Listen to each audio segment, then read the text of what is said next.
BYJU'S Exam Prep IAS has been the gateway to your IAS prep. Our YouTube channel is going to get even better from 2023. Starting 2nd January, the Hindu newspaper analysis will be conducted live every day at 10 a.m. by your beloved faculties.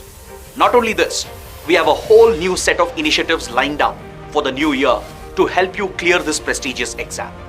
So subscribe to our YouTube channel now and give wings to your civil services dream. Hello and welcome to BYJU'S Exam Prep. Welcome to our weekly explained session. The topic for today is judiciary versus executive. Over the last 1 year, there has been an ongoing standoff between the Indian judiciary and the government of India. Several top leaders of the Indian government, including the Union Law Minister, have made some very serious observations about the Indian judiciary. The government has been trying to push judicial reforms, but there is a sense within the judiciary and amongst legal and constitutional experts that this is an attack of the government on judicial independence. So in this context, today we'll have a detailed discussion on the topic of judicial independence, on the topic of separation of powers, and carry out a debate between the Indian judiciary and the government of India. But before we start, we have an announcement. As we end this year, we are happy to announce that we are going to carry out a major revamp of our YouTube channel. Starting from the 2nd of January 2023, we have a host of new initiatives that have been lined up. As you saw in the promo at the beginning, the Hindu newspaper analysis shall go live every day at 10 a.m. in the morning from the 2nd of January. Apart from that, we have a number of new weekly initiatives along with the regular initiatives that we already had going on. Along with economy this week, international relations this week, explained. We are starting Polity this week, every Saturday at 8 p.m. And on popular demand, we'll be starting Science and Environment fortnightly as well on alternate Sundays. Plus the big news will also go up at 9 p.m. on alternate days. So all these initiatives have been lined up to help you prepare for the upcoming prelims and mains exam for 2023. So all you have to do is like our videos, subscribe to our channel, and don't forget to comment on our videos. So with this, let's start with today's discussion and first understand why this topic is in news. As I was mentioning, the Indian government has entered into a direct, open confrontation with the Indian judiciary. Over the last few months, several public statements have been made by top leaders of the Indian government pointing out flaws, critical flaws in the Indian judiciary.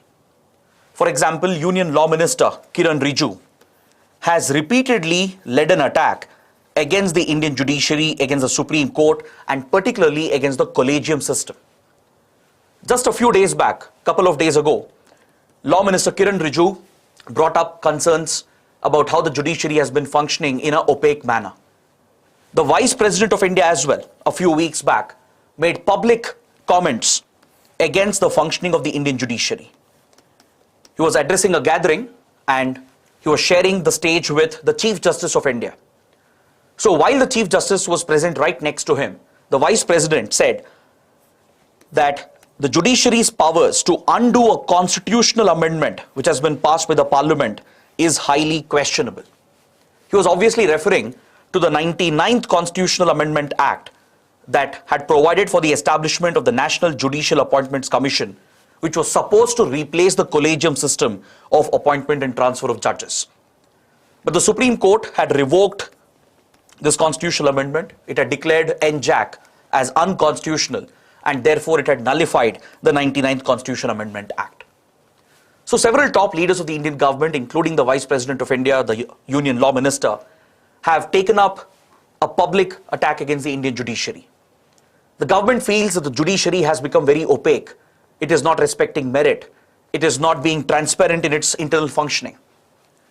But these statements coming from top government leaders against the judiciary has given a sense within the judiciary and amongst legal and constitutional experts that this is a direct attack on the independence of the judiciary.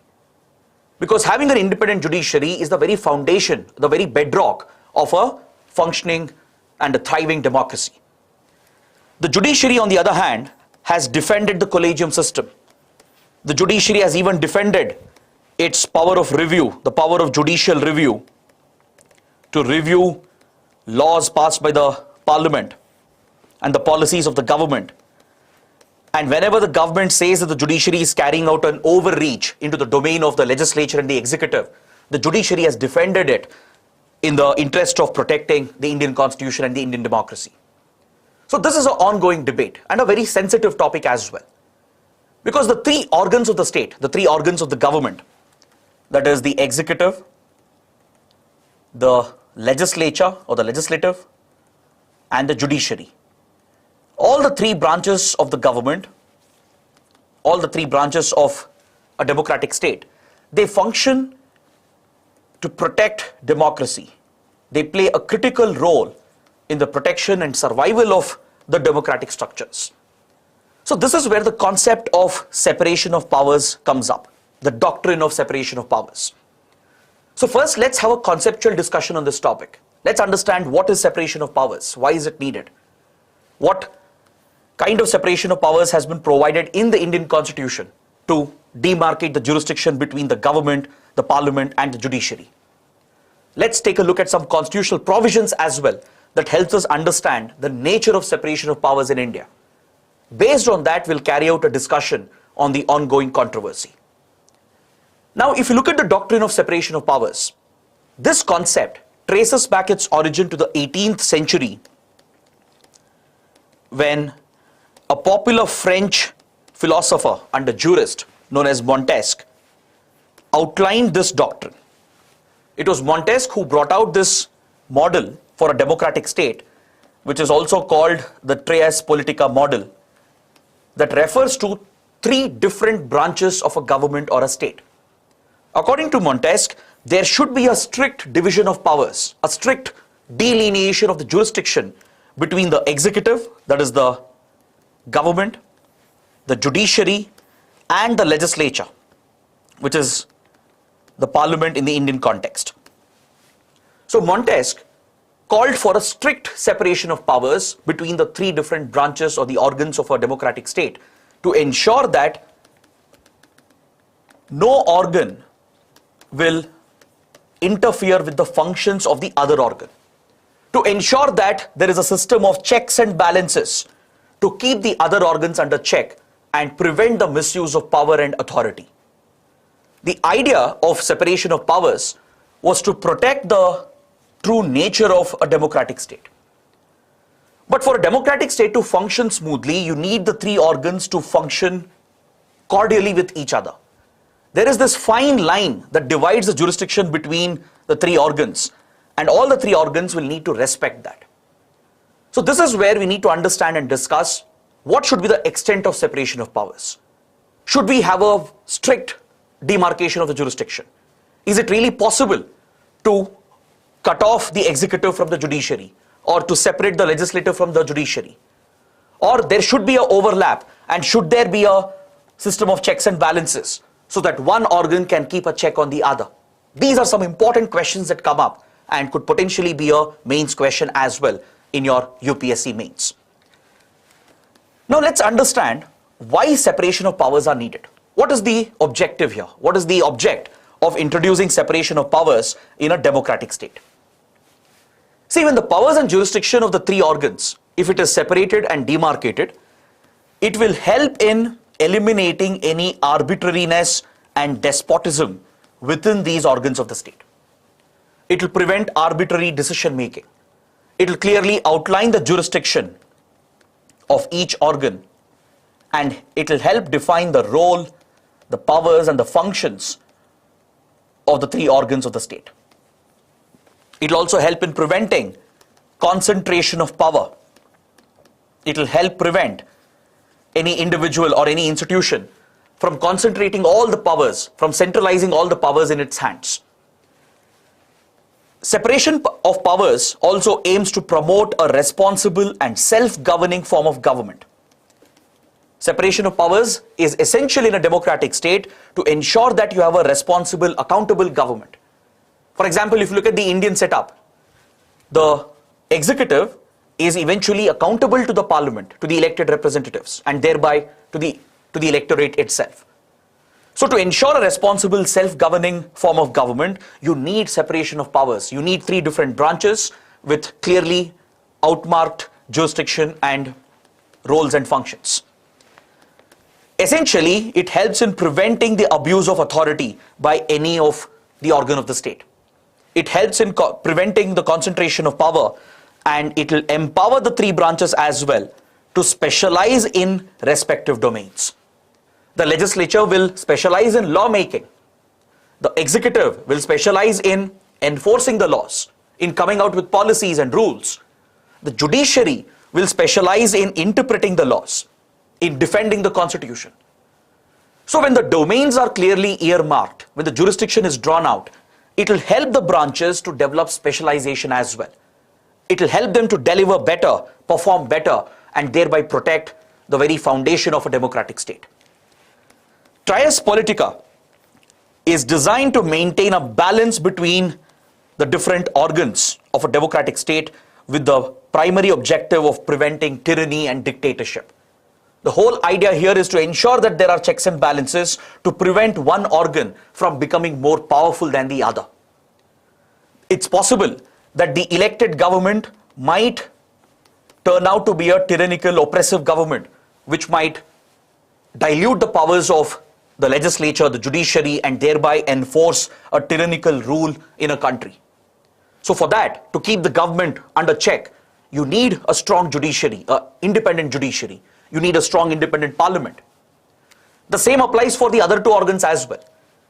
To ensure that judiciary performs its mandated role and does not excessively interfere with either the government or the legislature, there is a need to keep a system of checks and balances on the powers of the judiciary as well. The same goes for the parliament. You can't have the legislature always interfering with the jurisdiction of the judiciary or the executive. So that is the reason why the Trias Politica model brought out by Montesquieu is so popular, so widely accepted, and it is a part of most constitutions, democratic constitutions around the world. In the Indian constitution as well, you find the feature of separation of powers. However, there's a very important point here. Separation of powers has not been explicitly provided in the constitution. Now some of you might say, sir, Article 50 under Directive Principles of State Policy provides for separation of judiciary from the executive. Then how can you say it's not explicitly provided? Please don't forget, Article 50 is part of Directive Principles of State Policy. It is a recommendation. DPSPs are not enforceable. It's not a mandatory separation of powers that has been explicitly provided in the Constitution. The Constitution encourages separation of powers from the judiciary, the legislature, and the executive. But separation of powers is implicit in the Indian Constitution. Even though it's not explicitly provided for, it is implicit within the Constitution. There are many constitutional provisions which I'll take you through. I'll show you those articles as well, which tries to protect the jurisdiction of the government, the judiciary, and the legislature. For example, we have Article 53 and a corresponding article, that is 154. These two articles clearly place the executive powers of the union and the states in the hands of the president and the governor respectively, and it is this executive, the union executive and the state executive, which has been provided with the powers to exercise these executive powers. So the executive powers of the state, the enforcement powers of the government, the policy making powers of the state has been clearly assigned to the union executive and the state executive, which is headed by the president and the governor. So all government actions are taken in the name of the president and the governor. So when it comes to these executive powers, legislature and judiciary have very limited scope for interference. Even though they do have some powers to keep a check on the executive, they can't meddle with the day-to-day functioning of the executive. They can't take away these executive powers from the union and the state. This is the exclusive jurisdiction which has been marked out by Article 53 and Article 154. Then we have Article 122 and 212, which ensures that there will be no interference of the judiciary in the legislature, and it states that courts will not inquire into the proceedings of Parliament and the state legislature. To protect parliamentary privileges, to ensure that the elected representatives can function freely, to ensure that the elected MPs and MLAs can serve their electorate who voted them to power, the legislature has been given this protection from the judiciary. The judiciary cannot inquire into the proceedings of the Parliament and the state legislature, and matters that take place on the floor of the House is kept outside the purview of the judiciary. You also take a look at Article 105 and 194. The MPs and MLAs also enjoy a degree of protection here. MPs and MLAs, who are the elected representatives, they constitute the legislature. They are part of the legislature. So these MPs and MLAs have been provided the power and the freedom to speak and debate and discuss on the floor of the House, keeping the best interests of the nation and the electorate in mind. Here again, the judiciary has been kept away, and the judiciary cannot call into question what the elected representatives discuss and debate on the floor of the House. So this in a way protects the legislature from any excessive, unnecessary interference from the judiciary. We also saw how the executive has been given a clear jurisdiction, and it seeks to protect the executive from any unnecessary interference from the legislature and the judiciary. Then take a look at Article 245 of the Constitution. It empowers the Parliament and the state legislature for making laws, for amending the laws for the whole country and the states respectively. These provisions are placing the law-making powers, the legislative powers, clearly in the hands of the Parliament and the state legislature.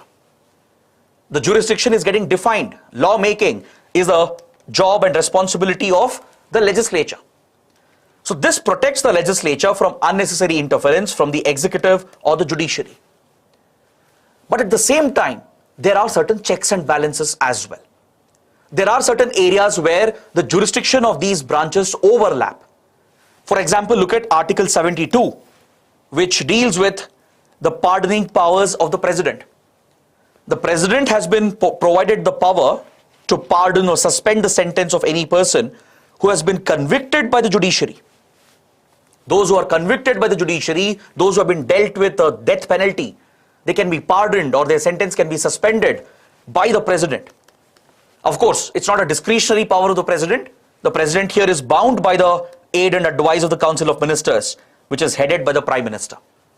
But the important point to note is that even after the judiciary has delivered its final judgment, even after it has delivered its justice, its version of justice, the executive has been given an exception here. An exceptional power has been granted here to the President, where the executive can interfere with the decision and pardon or suspend the sentence. So these exceptional provisions are there to ensure that justice is not derailed. Because even within the judiciary, in any case, there could be a possibility where certain aspects might have been overlooked. Even after a free and fair trial, there could be a possibility that the guilty, the person who has been punished by the courts, might deserve a chance. So to account for any inbuilt flaws in the judicial system, in the criminal system, the Constitution provides for this exceptional power where the executive gets to interfere with the decision that has been made by the judiciary. So this is the system of checks and balances that I am talking about. So there are certain areas in our polity where the powers and jurisdiction of our different branches of the government, they overlap. The powers of the judiciary and the executive overlap in certain areas. The powers of executive and legislature overlap in certain areas. The powers of judiciary and the legislature overlap in certain areas. And they have been given with these extraordinary powers to ensure that they maintain the system of checks and balances, to ensure that they hold the other organ accountable in order to prevent the rise of tyranny, in order to prevent the concentration of powers. So this is the very foundation of separation of powers in the Indian Constitution. Even though it's not explicit, implicitly there are these provisions which provides for a demarcation of the jurisdiction, at the same time provides for a slight overlap as well to provide for these checks and balances.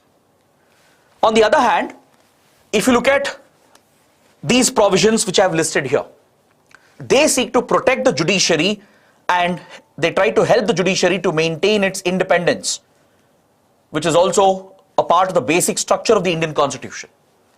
Just like the executive has been given some protection, just like the legislature has been given some protection, similarly, the judiciary also has to be protected from any unnecessary interference from the other two branches. If you look at Article 121 and 211, it states that no judicial conduct of any judge of the Supreme Court or High Court shall be discussed in Parliament or the state legislature.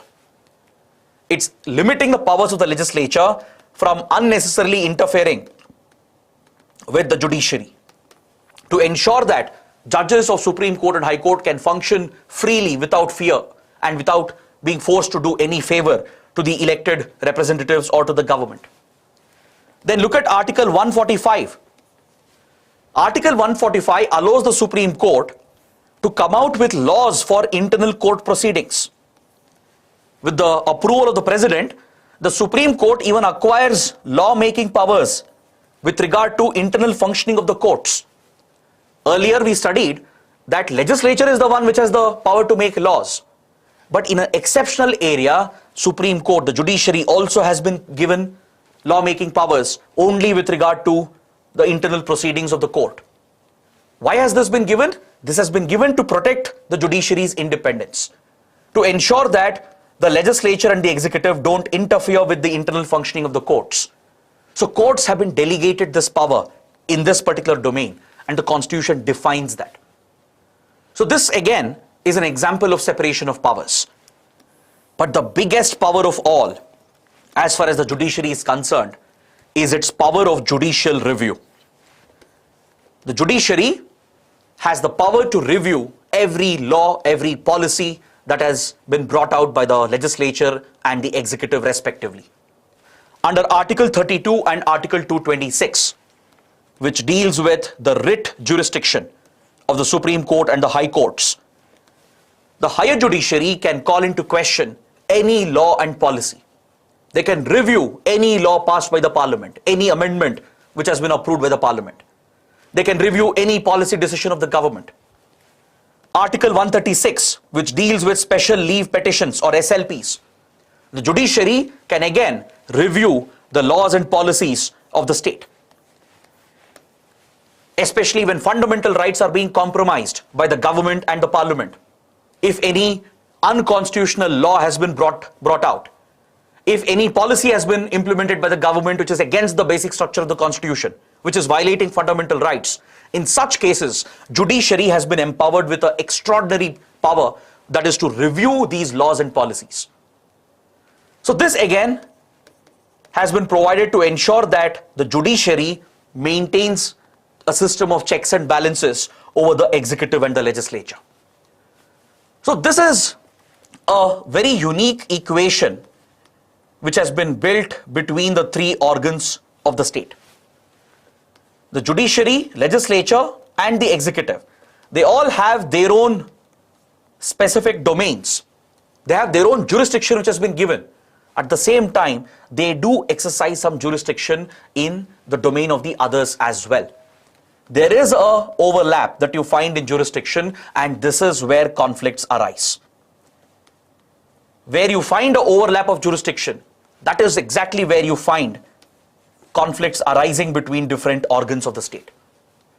Now, for a democratic state to function smoothly, you need the three organs to function together, to coordinate, to work together and respect this delineation of power.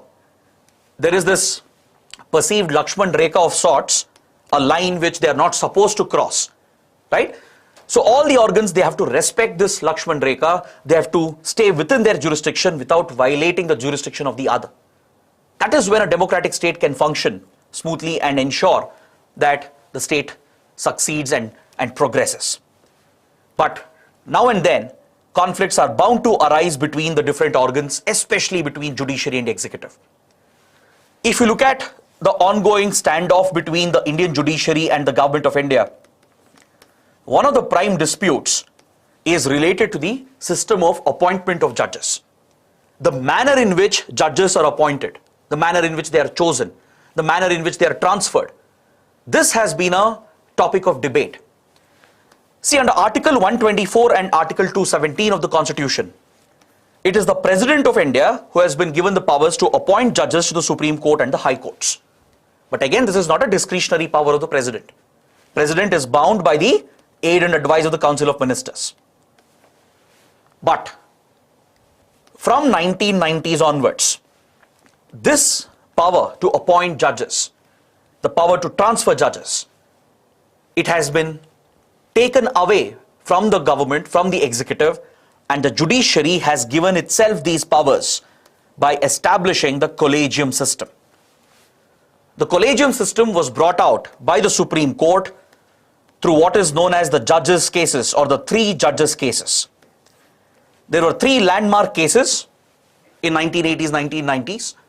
Through these three judgments, the Supreme Court provided for the evolution of the collegium system for appointing judges and transferring judges. Before this, the government did have a greater say in appointing judges. The elected government did have a greater say from 1950s to 1980s when it came to appointment of judges. But the judiciary saw this as an attack on its independence. If the government is choosing the judges and appointing them, chances are high that the ruling party might favor those judges who might help the government, who might pass rulings which favors the ruling party. So in order to protect its independence, the judiciary brought out this collegium system through a series of judgments called the judges' cases or the three judges' cases. And since then, since mid-1990s, judges have been appointed and transferred to the higher judiciary through the collegium system. In this collegium system, at the Supreme Court collegium, it is made up of the Chief Justice of India along with four senior most judges of the Supreme Court. At the High Court level, the collegium is made up of the Chief Justice of that concerned High Court along with two senior most judges of the respective High Court. This body, this elite body, will decide the names of the appointments, the judges who will be appointed for the next term, and the transfers as well. So the collegium will decide the appointments and it will forward the names, it will forward the list to the law ministry, and the government in many ways is bound to appoint these judges who are recommended by the collegium. So on one side, it looks to be a great system where the judiciary is protecting its independence. It's trying to prevent any unnecessary interference from the executive. So it has taken up appointments on its own through this collegium system. So it seems justified in a way. But if you look at the other side of this debate, the argument here is that the collegium system is entirely opaque. The collegium has never been transparent. There is no criteria, there is no eligibility criteria. The process is not clear as to how judges are chosen. The collegium recommends a list of names and the government becomes bound to appoint them as judges. So this in a way is concentrating powers, excessive powers in the hands of the judiciary. So this is the concern, the genuine concern of the government, where the judiciary is appointing itself, where the judges are appointing themselves. So that is one reason why a standoff has emerged between the Indian judiciary and the government of India. Like I said, the collegium system has been criticized not just by the government but also by several experts. The problem is in the manner in which the collegium functions. It functions in a very opaque, non-transparent manner. There is no place for merit. It's not very clear how merit becomes a criteria. The eligibility process it's not very clearly defined by the collegium. So once the names are recommended by the collegium, the government and the president, in a way, they become bound to appoint those judges. At the maximum, the president can send the names back and ask the collegium to review the suggested names. This is the only discretion that has been given to the president and the government of India. But if the collegium reiterates the same names, then the government is bound to appoint them. The government has no other choice. The president has to appoint them as the judges of Supreme Court and High Court. So this process of self-appointing has been heavily criticized because of the opaqueness in the collegium system. At the same time, if you look at the terms of service of the Supreme Court and High Court judges, their conditions of service, and the process for their removal. This is where the Constitution and related laws, they provide a degree of protection to the judiciary from any interference from the executive and the legislature. So there is a degree of balance in our Constitution, in the laws that we have, that tries to maintain the independence of the judiciary. For example, once judges are appointed, their terms of service, their salaries, their emoluments, they cannot be changed, they cannot be altered by the executive or the parliament. Even when it comes to removal of judges, there is a special process which has been set out. Many refer to this process as impeachment, even though the Constitution does not use the word impeachment. To remove the Chief Justice, or to remove, let's say, a Supreme Court judge or a High Court judge, there is an elaborate process which has been laid out, that has been further detailed in the Judicial Inquiry Act. The judges, they do not serve at the pleasure of the president, even though the president is the appointing authority. The president cannot remove judges at the whims and fancies of the government. If a judge has to be removed, then a special resolution has to be moved in the parliament, which has to be backed by a minimum number of members. If this resolution is adopted, then an inquiry is opened as per the process outlined in the Judicial Inquiry Act of 1968. Following this inquiry, based on this report, a voting takes place in the parliament, and if this is passed by a special majority, only then the president can order the removal of the judge. So this complex process of removing a judge provides a degree of protection to ensure the independence of the judiciary. So we do have certain provisions to protect judicial independence, but when it comes to judicial appointments, there is this overlap of interest and jurisdiction between the judiciary and the executive. The judiciary wants to protect its independence by keeping appointments to itself, by keeping transfers to itself. It fears that if this is open to the executive or the legislature, then the ruling party might interfere. It might select those judges who will favor the ruling party and the government. So in this interest, the Supreme Court continues to justify the collegium system. But the government also has a valid point. All the senior functionaries who are criticizing the collegium, they do have a genuine valid concern here, because when you have an opaque, non-transparent process for appointing judges, what is the guarantee that merit is being respected? What is the guarantee that the right judges are being chosen? Shouldn't the government or the parliament also have a say in the appointment process? These are the questions that are coming up.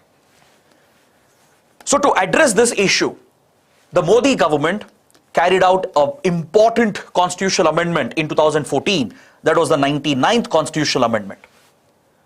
Through this constitutional amendment that was enacted by the parliament, the NJAC was provided for, the National Judicial Appointments Commission. The NJAC was supposed to replace the collegium. Since the collegium has been criticized for being opaque, and since it is seen to compromise merit, the government pushed through this law, and the parliament enacted this amendment providing for the establishment of an appointment commission called the National Judicial Appointment Commission. This was in line with the practices seen in other democratic countries. In no democratic country you will see a practice like the collegium, be it US, be it UK, or in any other democratic state. You don't have a system where the judges are appointing themselves. It's only in India where this system exists, but the judiciary is defending it. The judiciary defends it on the lines of protecting its independence. The judiciary says it has to protect itself from any unnecessary interference from the government and the legislature. So the Supreme Court reviewed the 99th constitutional amendment. Since NJAC would replace the collegium and take away the appointment transfer powers from the judiciary reviewed this constitutional amendment under its power of judicial review. A constitutional bench of the Supreme Court went through the amendment and declared this as unconstitutional. The Supreme Court declared that the 99th constitutional amendment was against the spirit of the Constitution, against the basic structure of the Constitution. The Supreme Court argued that this was compromising the independence of the judiciary, because the NJAC would provide for representation for the government as well in the appointment process. The appointment commission, even though it would be headed by the Chief Justice of India, it would have representation from the government as well and from eminent jurists as well. There would be representation for the law minister, the leader of opposition, etc. So this role that was being given to politicians who come from the executive or the legislature, this was resisted by the judiciary on the grounds that it could breach its independence. So the Supreme Court struck down NJAC in 2015 and brought back the collegium system. So since then, the government's hands have been tied and the government has stepped up its public attacks against the judiciary.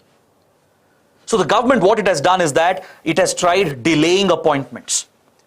Since government is bound to accept the recommendations of the collegium, the government is using a loophole because there is no timeline, there is no deadline for the government when it comes to appointing the judges, even after the collegium has recommended the names. At the max, the government can send back the recommended names, but if the same names are reiterated by the collegium, government is bound to appoint them. However, there is no time frame. No time frame has been given. So the government is using this repeatedly in the last few years, and it has been delaying appointments to Supreme Court and High Court.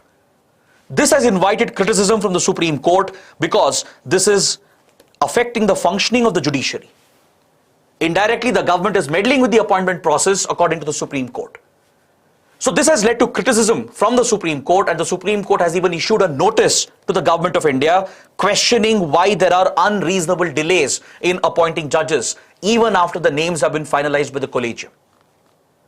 So this standoff has escalated, and there is a standoff between the judiciary and the government over the issue of judicial overreach as well. It's not just about appointments and transfers. The government of India has a concern that the judiciary is overstepping its jurisdiction.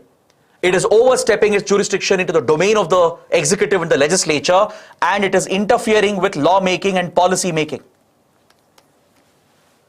But the argument of the judiciary is that this is judicial activism. This is the judiciary performing its role in keeping the executive and the legislature under check. The judiciary regularly interferes with laws and policies. It provides new orders which will overrule the laws and policies of the legislature and the government. The judiciary says this intervention is needed. The power of judicial review is essential to protect the democracy, to protect fundamental rights of the citizens, and to safeguard the constitution. But the government argues that this is judicial overreach. The judiciary is breaching its given jurisdiction and interfering with the jurisdiction of the legislature and the executive. Here, I would like to give you one example. There are many instances where this debate has come up, the debate between judicial overreach and activism.